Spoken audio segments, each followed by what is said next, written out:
More Kenneth. Hey, Kenneth Okonkwo blows hot, eh?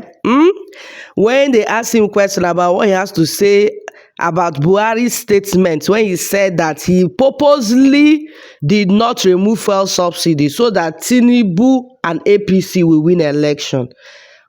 Trust Kenneth Okonkwo now. Kenneth Okonkwo, that is what you see in a party that is concerned about the next election, but not about the next generation.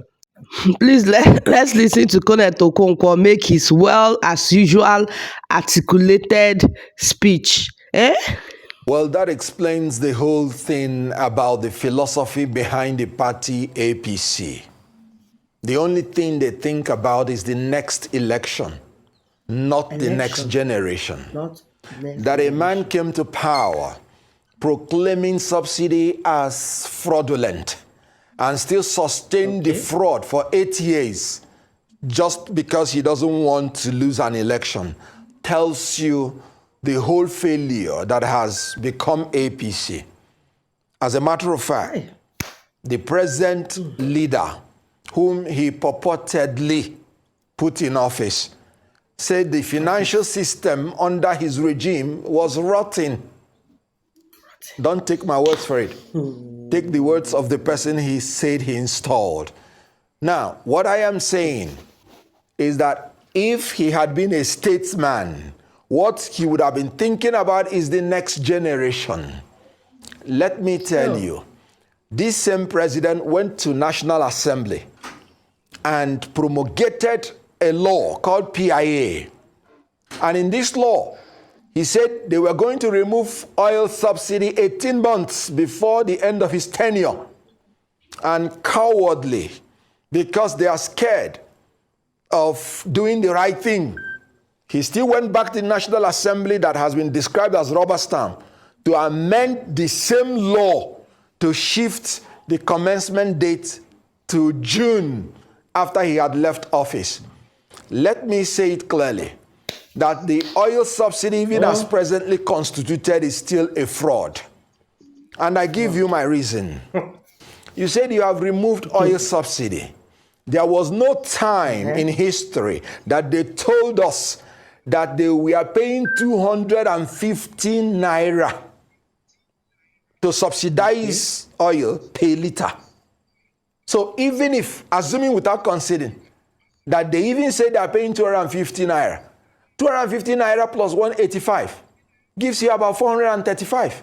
So you mean you are making profit of more than 100 naira to punish a people that have been so traumatized, because the fuel price now is 537. So this APC, in addition to thinking about only election, cannot and do not have what it takes to think about the next generation. And let me put it clear. The former president said they won an election.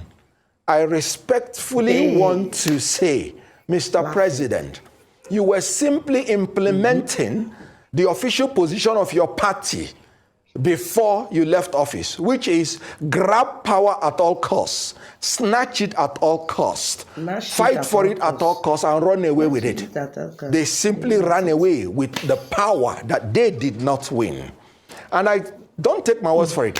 Take the words of one Abdullahi Bangura, the chairman, Sierra Leone Political Parties Regulatory Commission. He said before the election, everybody that was anything in Nigeria supported a P2B. But when the election came differently, P2B called for calm and saved his country from chaos and chose the legal option. Nigeria is the only country where somebody that was supported by everybody that is anything in a country will be declared that he lost. But thank God he's a statesman. He was thinking about the next generation, and he called for calm, remembering that no politician's ambition is worth the blood of a Nigerian citizen. The blood of Nigeria. Let those that want to grab it at all costs continue. They will have an expiry date, but I tell you that the election is won by somebody that even the international community knows that he won, and even every Nigerian knows that he won. So subsidy is still a scam, and the last president that ran a rotten financial system does not have what it takes to tell us who won the election. At the appropriate time, the world will say who won the election. Well, thanks for that, Kenneth. And it's a bit of mental whiplash as well, because as we remember during the campaign trail, the former president had the body language, it seems, that didn't really read that he wanted this current president to win. There was also the introduction of the money, the Naira change policy, which was a complete, it was something. And it caused quite a bit of chaos for the campaign. Of course, it was reversed. Either way, APC and their spokespersons are saying, etc. Garba Shehu also did defend Buhari for taking off some subsidies. He included, let me get the list of it, the electricity subsidy, the fertilizer subsidy, the Hajj Christian pilgrimage subsidies, cooking gas, etc. Should those be taken into regard? You know, anytime I hear about subsidy, anytime I hear about helping the people, I immediately chuckle. Because subsidy is now a nomenclature with which the ruling class used to defraud the people. You heard him also when he established a social investment scheme. And he said he was going to take 100 million people out of poverty. But he ended taking 133.3 million people into poverty. Because the purported sharing of the money was not to the poor, but to the rich. And that is why I do not want to hear anything about sharing the money. I want to hear, if you say you have removed subsidy, I want you not to increase my electricity tariff, because the only reason you say we should absorb the subsidy is because you said you will use it for electricity, you will use it for roads, you will use it for water. I came out from my house, the light was dark. And you want to increase tariff, then what are you using for the subsidy? I do not want to hear sharing of money. Please, use this subsidy you have ended. Increase the salaries of the civil servants. Let us see tangible, verifiable, and accountable issues that we can hold you responsible for. Not invisible sharing of money to invisible human beings that lead the poor people into more poverty and enrich the corrupt class in a more intransparent way. So please, I do not like hearing anything subsidy. It has become a nomenclature for corruption. So, as you were saying, even the president at a time passed a vote of no confidence on the people that speak for him.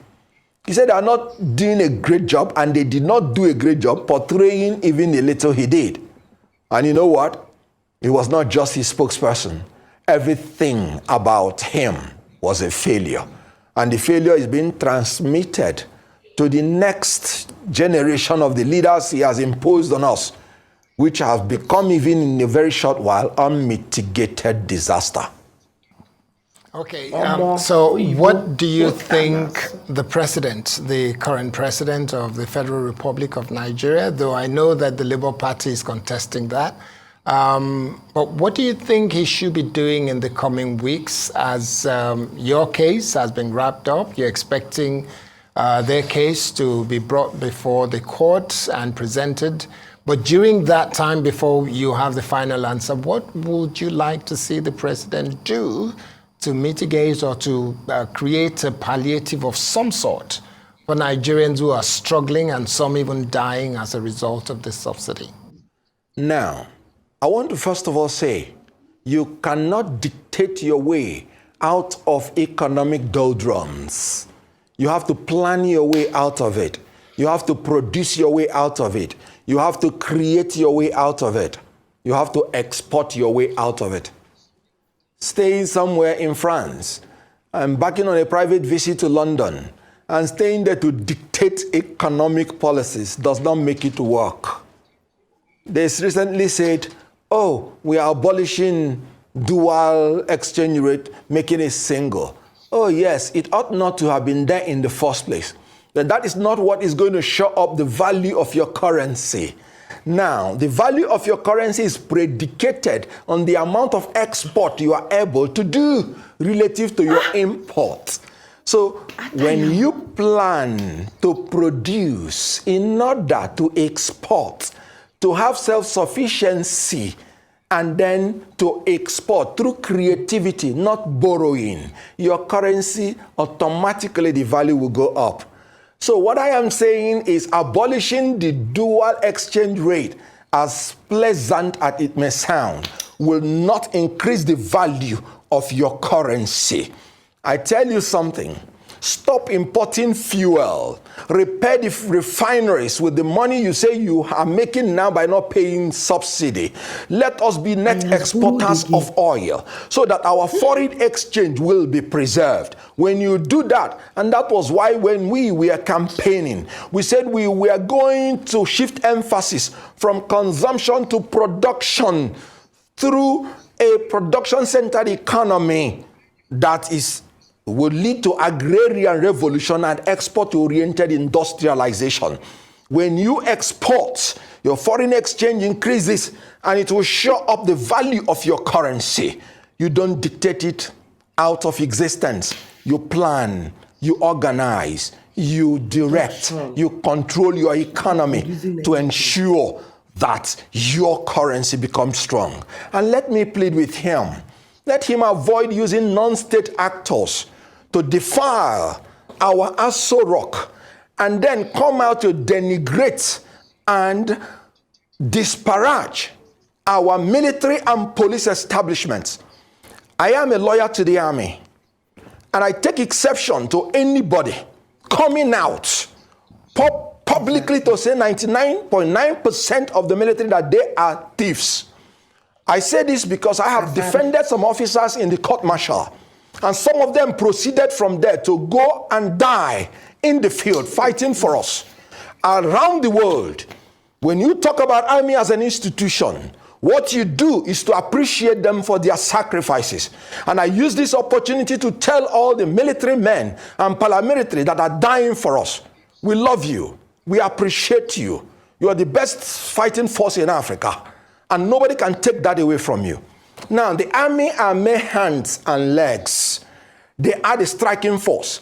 They are not the head that determines what they do. It is preposterous. It is very, very ridiculous that you to blame the hands and the legs that are mere striking force without blaming the head that gives the order to what they do. If I am moving my hands and legs, my brain is controlling me. The political class that are issuing the orders, which the army and the police and the paramilitary are obeying at the last order, should be blamed squarely. They are the 99% thieves, and our military, they are the best striking force in Africa. I take exception to allowing non-state actors to denigrate state actors. I use this opportunity to tell them, God bless you for what you're doing. May God protect our troops. We appreciate you and we love you, and nobody can take it away from you. So this government should stop psychologically tormenting the established state institutions by non-state actors, sitting in Aso Rock with coat of arms on their head. And let me say this thing, and I say it humbly and respectfully. I am aware that some time ago that these people were given a lot of money to protect our oil pipelines and ensure that bunkering stops. Is it not ridiculous that they are coming back to blame the army after taking huge money from the Federation, that the army is still stealing the oil? No. The government officials are the ones stealing the oil. And immediately, a P2B noted it. Solutions started coming. You don't tell the hands and the legs that you're blaming them when you cannot blame the head that is giving the order. This government should stop denigrating our army. As a lawyer to the army, I take exception to that. All right. Please. So, talking about Mr. Okonkwo, all the policies this government has done, as you can see. Apologies. Allow me to interrupt you just for the sake of time. Still on that same vein about the policies that protect us and the bodies that are tasked to do so. I want to get your opinion on the appointment of certain individuals, especially the IGP, Egbetokun, and the work he's done so far. Specifically the Special Intervention Squad of 40,000 trained elite officers that we're hearing will be injected into the force. I was speaking earlier about the role technology plays in safeguarding us. Right now, we've been talking about the hands and the legs. Of course, the brain is the one that operates all of it. But in terms of technology, what could be done in order to interject that third realm of force into our military and our police now that we have actual physical bodies being injected, especially in the areas of pipelines and bunkering and all the situations we have that have caused this subsidy to be such a thorn in our side? Well, you know that change is inevitable in a society. If you do not adapt to change, you will be swept away. We do no longer fight with horses. We do no longer fight with bayonets. We fight technological warfare. Advanced nations are even talking about forming robots to fight their wars. And we are still in analog. Does it not surprise you, or will it surprise you, that a regime and a party that promised to even digitalize the TV and failed, the TV we are watching, do you think they can bring about the technological revolution we need in the military that will manage our security? A regime that so denigrates the armed forces. We need technology. Part of the things we promised is technology-driven military force, where every Nigerian and from every side of Nigeria will be accommodated. I tell you something, the appointments of this regime, just like every other APC appointment, has been funnily very lopsided and very, very unacceptable. The North Central produced no service chief, not chief of army staff, not chief of naval staff, not chief of air staff, not chief of defense staff, not custom chief, not DSS chief, not national security advisor. And I am saying that is not the spirit and intent of the Federal Character Commission Act, which said whenever there are more than 6 positions to be shared, the whole 6 geopolitical zones must be represented. They are further continuing the marginalization of this region, North Central. Recall when they when they imposed the National Assembly leadership, which are 6 in number, that is as in 4 plus president and vice, North Central was still lacking. When other zones had 2, North Central had none. It has happened again in the service chiefs.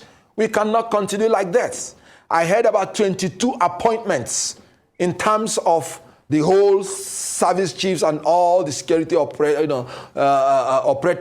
North Central, none in the service chiefs. Southeast, I had just about 1 out of 22, when by the law, they ought to have 3. And every zone had to have 3. Then whatever is the balance, he shares it equitably. I've not seen one thing that this government has done that I can applaud to have been done in accordance with empathy, in accordance with the law, in accordance with equity, justice, and fairness. It does not just run in the veins of APC, and they cannot learn it in their old age. This party is a scourge, and they are continuing the unprecedented failure of the last regime, which APC leader described as rotten.